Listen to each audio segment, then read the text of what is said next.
Mamunskaya, Essential English, Phonemes, Place of articulations of vowel sounds with picture. সম্মানিত পাঠক, লক্ষ্য করেছেন আমাদের কনসোন্যান্ট সাউন্ডের ক্লাসে লেটারগুলো শেখার পরেই আমরা একটা পেজ পেয়েছিলাম যেখানে বাংলায় উচ্চারণ লিখে দেয়া ছিল। উপরের দাঁত নিচের ঠোঁট মিশিয়ে ফ বলুন এভাবে করে লিখে দেয়া ছিল। এরপরে ছবি ছিল, গ্রাফ করে আঁকানো ছিল, কিন্তু ভাওয়েলের ক্লাসে ওই রকম পেজ নেই, বাংলায় সাউন্ডগুলো লিখে দেয়া নেই। এই বাংলা লিখে দেয়া না থাকার কারণটা আমি পরে বলছি, তার আগে একটু আমরা একটা প্রশ্ন করি আপনাদের, একটু ভাবুন। এই প্রশ্নটা আমরা সরাসরি প্রতিটা প্র্যাকটিক্যাল ক্লাসে আমরা যেখানে সরাসরি ক্লাস নিতাম সেখানে আমরা বলতাম। তো দেখা যাচ্ছে যদি প্রশ্ন করতাম যে আসলে বলুন তো স্বরবর্ণ এবং ব্যঞ্জনবর্ণ দুটোর পার্থক্য কী, অথবা স্বরবর্ণ কাকে বলে এবং ব্যঞ্জনবর্ণ কাকে বলে। এক্ষেত্রে যারা উত্তর দিতেন বেশিরভাগ বা এক কথায় বলতে গেলে সবার উত্তরটা এরকম হতো, যে সকল বর্ণ নিজে নিজে উচ্চারিত হতে পারে, অর্থাৎ অন্য বর্ণের সাহায্য ছাড়াই উচ্চারিত হতে পারে, সেগুলোকে বলা হয় ভাওয়েল বা স্বরবর্ণ। আর যে সকল বর্ণ অন্য বর্ণের সাহায্য ছাড়া উচ্চারিত হতে পারে না, অর্থাৎ অন্য বর্ণের সাহায্য নিয়ে উচ্চারিত হয়, সেগুলোকে বলা হয় ব্যঞ্জনবর্ণ বা কনসোনেন্টস। আসলে এই বিষয়টি, এই শিক্ষাটি আমি নিজেও ছোটোবেলায় একেবারে স্কুল লেভেল থেকে পেয়েছি, যে নিজে নিজে উচ্চারিত হতে পারে সেগুলো স্বরবর্ণ, আর অন্যের সাহায্য নিয়ে উচ্চারিত হয় সেগুলো ব্যঞ্জনবর্ণ। আসলে আমি বাস্তবে এসে দেখলাম, বিশেষ করে ফোনেটিক্স পড়াতে গিয়ে, সেক্ষেত্রে এই কথাটি একেবারেই অমূলক বা ভুল, যার কোনো কার্যকারিতা বা যার কোনো ভিত্তি নেই। তো যেটা আমি লক্ষ্য করেছি সেটা হচ্ছে কনসোন্যান্ট এবং ভাওয়েলের মৌলিক পার্থক্য হচ্ছে,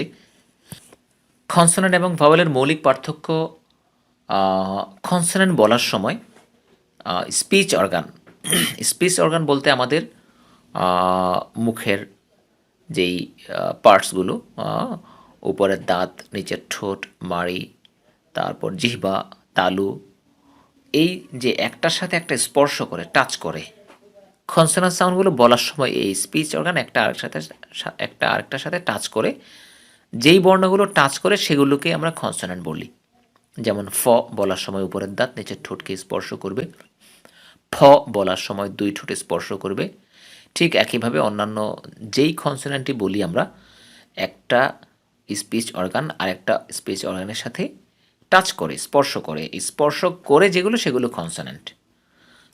আর ভাওয়েল বলার সময় কোনো স্পিচ অর্গান কোনোটার সাথে টাচ করে না। দেখুন, ই ই লক্ষ্য করুন, কোথাও টাচ করছে না। উ উ, এ এ, অ ও, অ অ, আ আ, এগুলো কোথাও টাচ করেনি। যেই বর্ণগুলো বলার সময়, উচ্চারণের সময় স্পিচ অর্গান একটার সাথে আরেকটা টাচ করে না, সেগুলো ভাওয়েল সাউন্ড। তাইলে আশা করি আপনি আমার সাথে একমত হবেন যে নিজে নিজে উচ্চারিত হতে পারে আর অন্যের সাহায্য নিয়ে উচ্চারিত হয়, এই কথার কোনোই ভিত্তি নেই, এর কোনো কার্যকারিতা নেই। মূল কথা হচ্ছে ভাওয়েল সাউন্ড বলার সময় স্পিচ অর্গান একটার সাথে আরেকটা টাচ করে না, আর কনসোন্যান্ট সাউন্ড বলার সময় একটার সাথে স্পিচ অর্গান আরেকটার সাথে টাচ করে, একটা স্পিচ অর্গান আরেকটার সাথে টাচ করে। আশা করি বুঝতে পেরেছেন। এই কারণেই যেহেতু স্পিচ অর্গান টাচ করে না, সেহেতু ভাওয়েল সাউন্ডের বেলায় কোনো কিছু লিখে বর্ণনা দেওয়া সম্ভব না। কারণ টাচ করলে বলে দেওয়া যায় যে এখান থেকে এখানে টাচ করবে, যেটা সম্ভব হয়েছিল কনসোন্যান্টের বেলায় লিখে দেয়া। কিন্তু ভাওয়েল, তার মানে আশা করি বুঝতে পেরেছেন যে কনসোন্যান্ট সাউন্ডের মাখরাজ বা উচ্চারণ স্থল বা প্লেস অফ আর্টিকুলেশন লিখে দেয়া সম্ভব, ভাওয়েলের বেলায় তা সম্ভব না, কারণ একটার সাথে একটা বর্ণ একটা স্পিচ অর্গানের সাথে আরেকটা টাচ করে না। এ কারণে যেটা করতে হবে, ভাওয়েলকে সবচাইতে বেশি গুরুত্ব দিতে হবে শুনে শুনে প্র্যাকটিস করার প্রতি, শুনে শুনে প্র্যাকটিস করা। আর পাশাপাশি এখানে কিছু ছবি দেয়া আছে, ছবিটা শুনলেই ছবিটা ব্যবহার করা সম্ভব, আর না শুনে ছবি ব্যবহার করে কিছুতেই ভাওয়েল সাউন্ড বা ভাওয়েল লেটার, ভাওয়েল বর্ণগুলো আয়ত্ত করা সম্ভব নয়। তো এ বিষয়ে কথা এতটুকুই। এখন আপনি যেটা করবেন, এই ছবিগুলো দেখে পাশাপাশি অডিওটা শুনে এই সাউন্ডগুলো পড়বেন। এরপর কথা বলবো এর পরবর্তী প্র্যাকটিস নিয়ে। তার মানে আমাদের নেক্সট ফেজ থেকে পাচ্ছেন, পিকচারের পরবর্তী ফেজ থেকে পাচ্ছেন ই, ই, উ, উ, এগুলোর সাথে কনসোনেন্ট পড়ার সময় যেভাবে অনেক ওয়ার্ড পড়েছিলাম, আই মিন ওয়ার্ডের সাথে সাথে অক্ষরের সাথে সাথে প্রচুর ওয়ার্ড প্র্যাকটিস করেছিলাম, ঠিক এখানেও সেরকম আছে। প্রিয় পাঠক, বইয়ের পৃষ্ঠা উল্টান এবং দেখুন ই, ই। এখানে আমরা আগের ক্লাসটিতে যেখানে কনসোনেন্ট সাউন্ড ড্রিল করেছিলাম, প্র্যাকটিস করেছিলাম, সেখানে আমরা শুধু কনসোনেন্ট সাউন্ডগুলোই চিনতাম বা কনসোনেন্ট বর্ণগুলো চিনতাম, মাঝখানের ভাওয়েলগুলো চিনতাম না বলে আমরা শুধু শুনে শুনেই প্র্যাকটিস করেছি। তবে এখন আপনি শুনবেন এবং দেখবেন, অডিও শুনবেন এবং বইতে দেখবেন। এই যে প্রথম সাউন্ড ই, ই, প্রথম জোড়া ই, ই, এখানে এক্সাম্পল আছে শিপ, শেপ। আপনি লক্ষ্য করুন, প্রথম স, সাপের মতো, এটা হচ্ছে স, এরপর হচ্ছে ই, এরপর ট্রান্সক্রিপশন ডান পাশের কলামে সেখানে আছে সাপের মতো স, এরপর দীর্ঘ ই, ই ডট সিম্বল সহ ই, এরপর প। তার মানে একটা হচ্ছে শিপ আর একটা হচ্ছে শেপ। প্রিয় পাঠক, এখন আপনি শুনে শুনে বুঝে বুঝে শুনবেন অডিও এবং বুঝে বুঝে পড়বেন ই, ই, শিপ, শিপ। কেন আমি একটাকে শিপ বলবো এবং আরেকটাকে কেন শিপ মানে টেনে বলবো?